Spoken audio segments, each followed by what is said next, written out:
numbers I wanted to share with you. I wrote them down.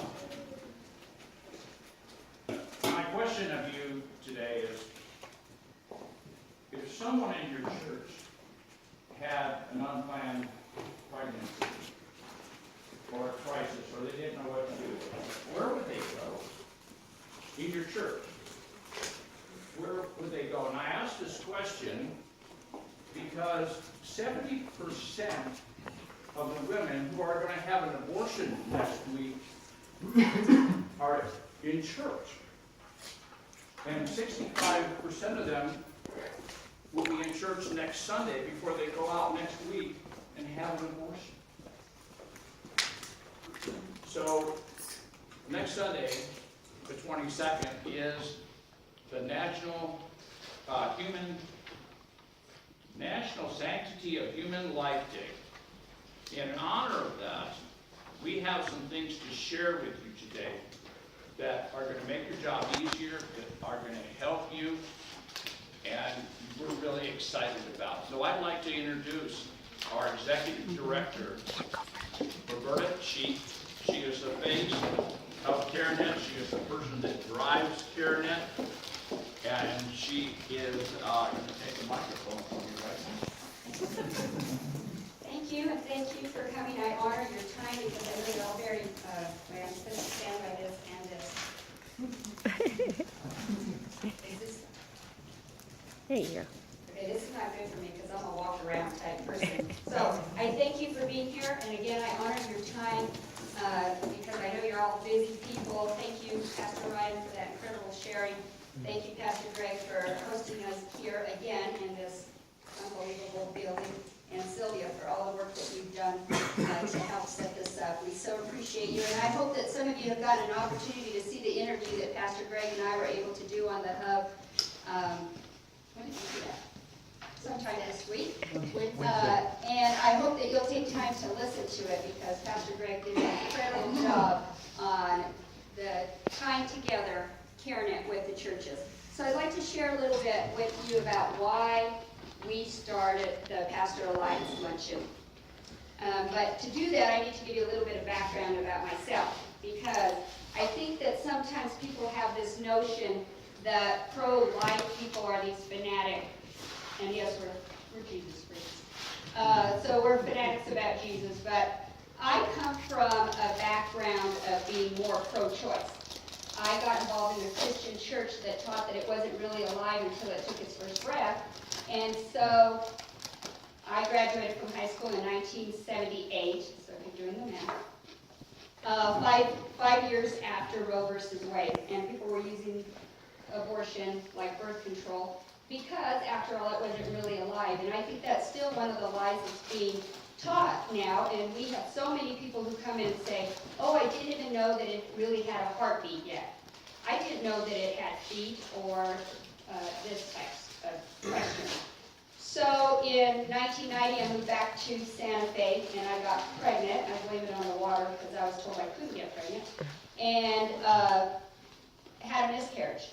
And when I had the miscarriage, I asked the doctor to let me see what this non-living thing could be at 12 weeks. And he held out in his hand a fetus, a baby, about this big that had feet, ears, hands, and looked just like a baby. And I always thought those like pro-life fanatics were just making that stuff up. But it's really true. And I like to tell you that I had this huge conversion, and all of a sudden I became pro-life, but that wasn't really it. It was that God found me, the least person on the planet to run CareNet Santa Fe, and I say that both in shock and much humbleness, because when I came onto CareNet, it was strictly to help my girlfriend get it started. It's not like I was really into it. But what happened when I came onto CareNet is I realized the madness that was going on in our country.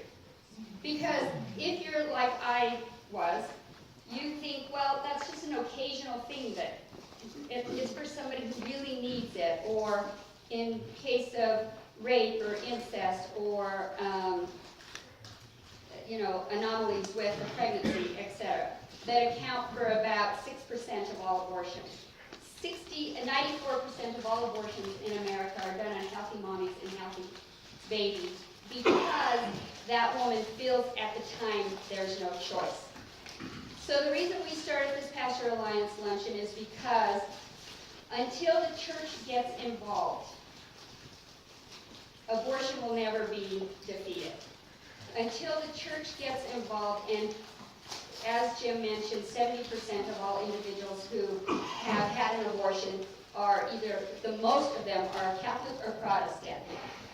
And so why is it that someone's sitting in a church pew on Sunday with an abortion scheduled on Wednesday and there's nobody in that church that they feel that they could talk to? Because they feel they're going to be judged. Their sin is much greater than any other sin. I always say the difference between their sin and mine is theirs is going to show in 9 months. But all have sinned and come short of the glory of God. Amen? Right. And so what we decided to do, and this is the CareNet National initiation, is to create this collaboration with churches. It used to be that we wanted you to come alongside us. Let me stop there and say, we do. We do want you to love us and come alongside us. But more importantly is that we want to come alongside you.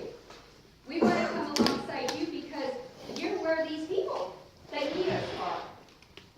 And unless they have a safe place to go to in the church, then where are they going to go? How are they going to find us? Yes, we're on the internet. If somebody Googles abortion in Santa Fe, we're going to come up as abortion alternatives. But they are more likely in your church to be there the week before they actually go. 1 out of 3 women in America, ages 15 to 65, have terminated a pregnancy. 1 out of 3.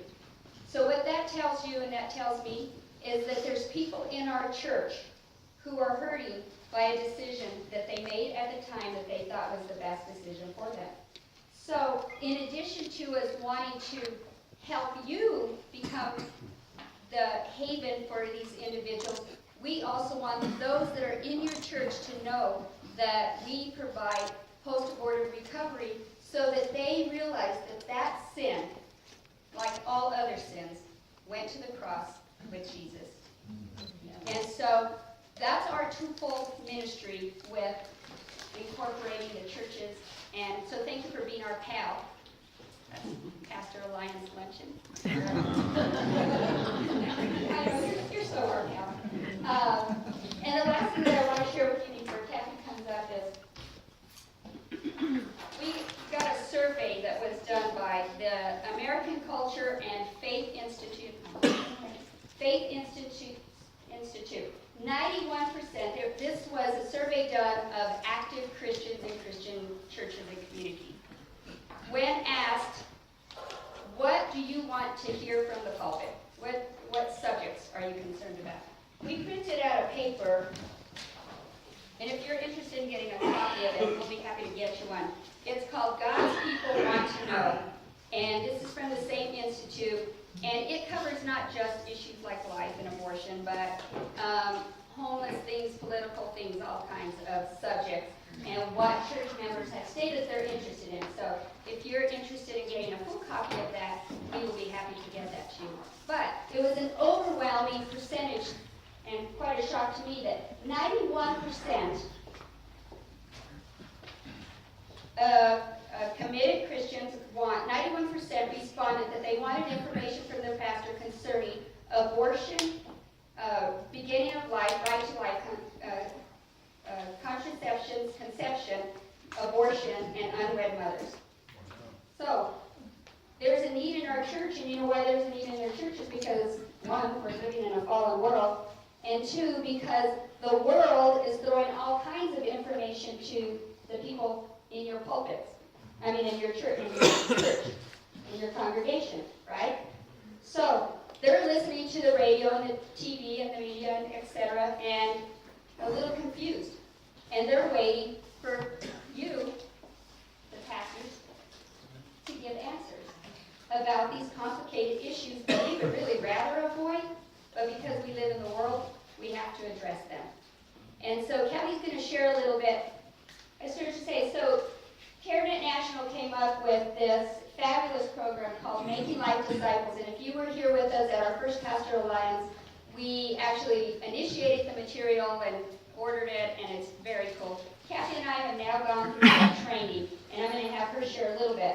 But what this is this is an opportunity for you as pastors or individuals in your church who are interested in being trained on how to handle unintended pregnancies. Because it's not if you're going to have an unintended pregnancy in your... Okay, is there anybody in this church that does not have childbearing age individuals in your church? Okay, if you have childbearing age individuals in your church, and I don't know, what was that, 11 to 60? Our youngest pregnancy was 13, our oldest was 48, and they were equally as shocked. So I don't know if there's really an age range, but if you have childbearing age in your church, you have an opportunity to minister to individuals who are facing an unintended pregnancy. So what Life Disciple is, and after Kathy shared, I'm going to share with you my vision with Life Disciple, is this is a program, it's a 4-hour program that gives you, or someone in your church, or several people in your church, an opportunity to have in a consolidated version the same training that my client advocates go through at CareNet, so that you too can help those 9 out of 10 individuals that come into CareNet choose to carry to term. 9 out of 10 who are abortion-minded choose to carry to term after they've had love, non-judgment, an ultrasound, a pregnancy test, and we're able to diffuse that situation, shed light on their situation. 9 out of 10 will carry to term, and we're very excited about that. So I'd like Kathy to share a little bit more